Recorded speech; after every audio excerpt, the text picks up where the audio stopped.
Hey everyone, this is my review of the systematic review by Horace et al. Looking at the psoas as a potential femoral head stabilizer. I hope you find it helpful. This was a systematic review looking at the potential for the iliopsoas to be a femoral head stabilizer anteriorly. It came across 8 studies, 3 of them were biomechanical studies, 35 cadavers, 18 healthy subjects. 5 of them were clinical outcome studies. And across the board, they had over 500 subjects.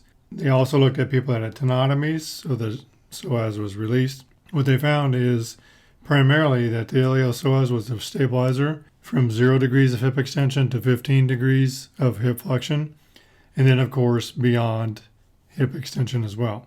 They also found a couple of cases of atraumatic hip dislocations on people that had the iliopsoas released, such as in tenotomies. Here you can see the iliocapsularis as well as the iliopsoas. Here's a right hip, here's a femoral head.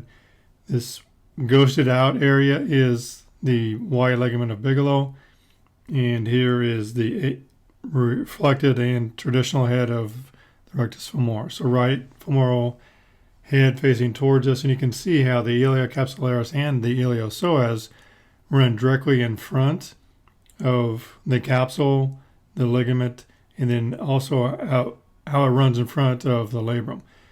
Other studies are showing that the original labral tears used to be in this 12 to 130 position, but now you're starting to see more and more of these 3 o'clock labral tears as it was beyond the right hip.